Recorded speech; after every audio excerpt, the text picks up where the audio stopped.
10th 11th 12th தனித்தேர்வர்களா தேர்வு எழுதலாம் அப்படின்னு இருக்கக்கூடிய எல்லாருக்குமே வணக்கம். உங்களுக்கான ஆன்லைன் அப்ளிகேஷன் டேட் வந்து அனௌன்ஸ் பண்ணியிருக்காங்க.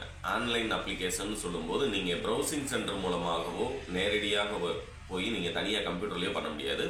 அதுக்கான நோடல் ஆஃபீஸ் வந்து ஒவ்வொரு டிஸ்ட்ரிக்ட்லையும் 5 கொடுத்துருக்காங்க. அங்கே மட்டும்தான் போய் நீங்கள் அப்ளிகேஷன் அப்ளை பண்ண முடியும் அப்படிங்கிறத ஞாபகத்தில் வச்சுக்கோங்க. உங்களுக்கான தகவல் ஃபஸ்ட்டு தெளிவாக சொல்லிடுறேன். 5 நிமிஷம் வீடியோ தெளிவாக பாருங்கள்.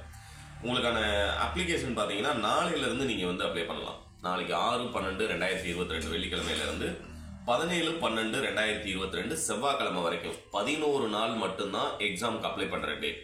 இந்த வீடியோ யார் பார்த்துக்கிட்டு இருந்தீங்க அப்படின்னாலும் உங்களுக்கு தெரிஞ்சவங்க ப்ரைவேட்டாக நான் அப்ளை பண்ணலாம் அப்படின்னு ஆசைப்பட்டிருந்தேன் அப்படின்னு சொல்லியிருந்தா கூட அவங்களுக்கு மறக்காமல் இந்த வீடியோவை ஷேர் பண்ணிடுங்க. இல்லைன்னா தகவலை தெரியப்படுத்திடுங்க. ஏன்னா 10 நாளைக்கு அப்புறம் டைம் முடிஞ்சு போச்சு, நம்ம யோசிச்சுக்கிட்டே இருப்போம் அப்படின்னு நினச்சி 17ஆம் தேதி போனீங்க அப்படின்னம்னா கண்டிப்பாக நீங்கள் எக்ஸாமுக்கு அப்ளை பண்ண முடியாது. இந்த 11 நாள் மட்டும்தான் டைமு. அதுக்கு அடுத்து நீங்கள் 1 வருஷம் காத்திருக்க வேண்டியிருக்கும். அதனால முடிஞ்ச அளவுக்கு உங்களுடைய ஃப்ரெண்ட்ஸ்க்கு வீடியோவை ஷேர் பண்ணிடுங்க. 17ஆம் தேதி செவ்வாய்க்கிழமை வரைக்கும் அப்ளை பண்ணலாம். யார் அப்ளை பண்ணலாம் அப்படிங்கிற டவுட் வந்து எல்லாருமே கேட்டிருந்தீங்க. எத்தனை மணிக்கு நம்ம போகணும் அப்படின்னு. காலையில் 11 மணிலேருந்து ஈவினிங் 5 மணி வரைக்கும் மட்டும்தான் அப்ளை பண்ணுவாங்க. அதுலேயும் சாட்டர்டே சண்டே வந்து உங்களுக்கு அப்ளை பண்ண மாட்டாங்க. 8ஆம் தேதியும் 15ஆம் தேதியும் இடையில ஞாயிற்றுக்கிழமை வருது. அந்த ஞாயிற்றுக்கிழமையில உங்களுக்கு அப்ளை பண்ண மாட்டாங்க. யாரெல்லாம் அப்ளை பண்ணலாம் அப்படின்னம்னா 8th பாஸ் பண்ணி 9th ஸ்கூலுக்கு பாதி போய் போகாமல் இருந்தவங்க, இல்லை 10th ஸ்கூலுக்கு பாதி போய் பாதியில் போகாமல் இருந்தவங்க, 10th ஏற்கனவே எக்ஸாம் எழுதி அரியர் வச்சுருக்கவங்க, இவங்க எல்லாருமே 10th அப்ளை பண்ணலாம்.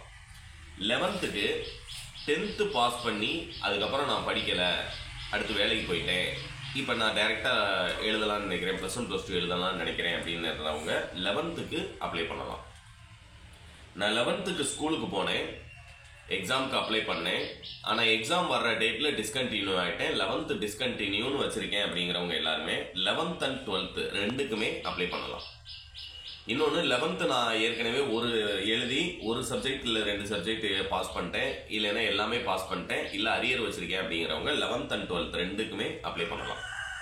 இல்லை வேறு எதுவும் உங்களுக்கு டவுட்ஸ் இருந்தது அப்படின்னம்னா என்னுடைய நம்பர் 8072021998 அப்படிங்கிற நம்பருக்கு கால் பண்ணுங்க. உங்களுக்கான டவுட்ஸ் எல்லாத்தையுமே நான் கிளாரிஃபை பண்ணுறேன். என்னால் இந்த 10th 11th 12th ப்ரைவேட்டாக எழுதுகிற ஸ்டூடெண்ட்ஸ் எல்லாத்துக்குமே நீங்கள் எக்ஸாமில் பாஸ் பண்ணுறதுக்கு மட்டும் கிடையாது, நீங்கள் நல்ல மார்க் ஸ்கோர் பண்ணுறதுக்கே மெட்டீரியல் என்னால் கொடுக்க முடியும். அந்த மெட்டீரியல் வேணும் அப்படின்னம்னா என்னுடைய நம்பருக்கு நீங்கள் எப்போனாலும் கால் பண்ணலாம். கால் பண்ணி மெட்டீரியல் வாங்கிக்கோங்க. இப்போ இருந்தே எக்ஸாமுக்கு ப்ரிப்பேர் பண்ணீங்க அப்படின்னம்னா தாராளமாக இந்த மார்ச் அண்ட் ஏப்ரல் நடக்கக்கூடிய எக்ஸாம்லேயே நீங்கள் கிளியர் பண்ணி அடுத்து 10th படிக்கிறவங்க 11th இல்லை 11th 12th முடித்தவங்க அடுத்து டிகிரி முடிக்கணும் அப்படின்னு நினச்சிங்க அப்படின்னம்னா அடுத்த வருஷமே நீங்கள் அப்ளிகேஷன் போட்டு கண்டிப்பாக உங்களுடைய லைஃப் ஜேர்னியை வந்து நல்லா ஆரம்பிக்க முடியும். அதனால் கண்டிப்பாக உங்களுக்கான டைம் டேபிள் வந்துருச்சு, அப்ளிகேஷன் போடுறதுக்கான டேட் வந்துருச்சு. இன்னும் நீங்கள் மெட்டீரியல் கலெக்ட் பண்ணி படிக்க ஆரம்பிக்கல அப்படின்னம்னா கண்டிப்பாக இப்போ இருந்து ஸ்டார்ட் பண்ணீங்கன்னா தான் கண்டிப்பாக இந்த வருஷத்தில் உங்களால் கிளியர் பண்ண முடியும், அரியர் இல்லாமல் கிளியர் பண்ண முடியும். எல்லாருமே நல்ல முறையில் எக்ஸாமுக்கு ப்ரிப்பேர் பண்ணுங்கள். அப்ளை பண்ணுறத இன்னைக்கு நாளைக்குன்னு தட்டி கழிக்காமல் 6ஆம் தேதி அப்படின்னம்னா அன்றைக்கே போய் கூட அப்ளிகேஷன் போட்டுருங்க, ஒன்றும் கஷ்டம் கிடையாது. இல்லை ஒரு நாள் தள்ளி 7ஆம் தேதி, அதிகபட்சம் 2 நாள், அதுக்கப்புறம் நம்ம லாஸ்ட் டயத்தில் பார்த்துக்கலாம் அப்படின்னு சொல்லி வெயிட் பண்ணீங்க அப்படின்னம்னா மறந்துடுவீங்க. அப்ளிகேஷன் போடலை அப்படின்னம்னா திரும்ப 1 வருஷத்துக்கு நீங்கள் காத்திருக்கணும் அப்படிங்கிறத ஞாபகத்தில் வச்சுக்கோங்க. எல்லாருக்குமே வெரி ஆல் த பெஸ்ட். எல்லாருமே இந்த வருஷம் கிளியர் பண்ணி அடுத்து நீங்கள் என்ன படிக்கணும்னு நினைக்கிறீங்களோ அதை படிக்கிறதுக்கு என்னுடைய வாழ்த்துக்கள்.